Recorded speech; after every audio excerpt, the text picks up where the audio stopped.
Jó capítulo 8. O Bildade, que é um outro amigo do Jó, vem falar com ele. Vai falar alguma coisa aqui.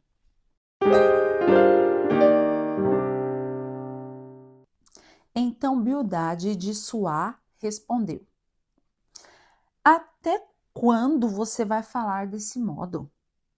Suas palavras são um grande vendaval. Olha isso, gente, que ele foi falar para o Jó. Acaso Deus torce a justiça? Será que o Todo-Poderoso torce o que é direito? Quando seus filhos pecaram contra ele, ele os castigou pelo mal que fizeram. Novamente está falando dos anjos que pecaram e foram castigados. E também teve outros casos de pessoas que pecaram e foram castigadas. Então ele está falando, Jó, você vai ficar falando isso, Jó? Como assim? Deus é justo? Você está querendo torcer a justiça de Deus? Versículo 5. Mas se você procurar a Deus e implorar junto ao Todo-Poderoso, se você for íntegro e puro, ele se levantará agora mesmo em seu favor e o restabelecerá no lugar que por justiça cabe a você. Novamente julgando errado, porque Deus faz esse tipo de coisa mesmo. Mas não é o caso do Jó. Então, Bildade está falando, se você implorar, se você for íntegro, se você for puro, e o Jó era íntegro, ele era temente e irrepreensível. E o cara está aqui falando, não, mas se você for puro, Deus te põe no seu lugar de volta. O seu começo parecerá modesto, mas o seu futuro será de grande prosperidade. Ele ainda fala, não, você vai começar pequeno, mas depois você vai crescer, né, cheio da sabedoria. Aí ele vem com esses conhecimentos aqui, ó. Pergunte às gerações anteriores e veja o que os seus pais aprenderam, pois nós nascemos ontem, não sabemos nada.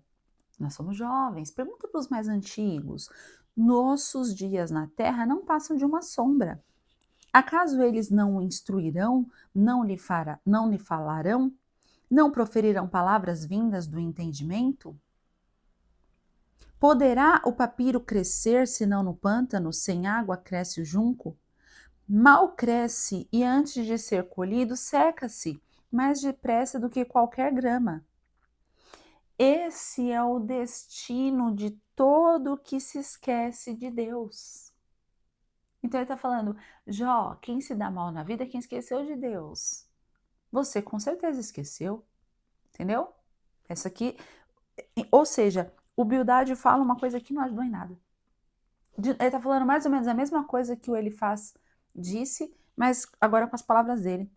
Assim perece a esperança dos ímpios. Aquilo em que ele confia é frágil, aquilo em que se apoia é uma teia de aranha. Eu fico pensando, se eles estão falando do Jó, que o Jó se apoiava numa coisa fraca, achando que o Jó se apoiava na riqueza deles, se acontecesse com eles, eu queria ver o que ia dar nesses pessoal aqui. O que ia acontecer? Encosta-se em sua teia, mas ela cede. Agarra-se a ela, mas ela não aguenta. Ele é como uma planta bem regada ao brilho do sol, espalhando seus brotos pelo jardim, entrelaça as raízes em torno de um monte de pedras e procura um lugar entre as rochas. Mas quando é arrancada do seu lugar, este a rejeita e diz: Nunca a vi. Esse é o fim da sua vida, e do solo brotam outras plantas. Então ele está falando, os ímpios é assim, são arrancados e depois nasce outra pessoa, não dá nada. Pois o certo é que Deus não rejeita o íntegro. Realmente Deus não rejeita o íntegro. Deus não estava rejeitando Jó. Ele estava passando por uma provação. Mas esses caras não entendiam isso, não viam isso, não quiseram acreditar em Jó.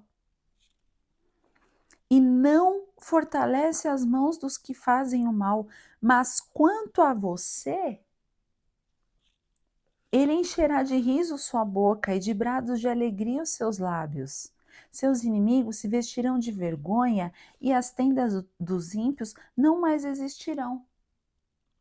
Então, ele falando para o Jó, tem esperança para você, é só você pedir perdão do seu pecado. É só você se arrepender diante do Todo-Poderoso. Ou seja, ele tinha boa intenção, mas não era o caso de Jó, porque o Jó ia se arrepender do que se ele era irrepreensível? Aí o Jó responde. No próximo capítulo, no próximo vídeo, nós vamos ver a resposta do Jó para a humildade.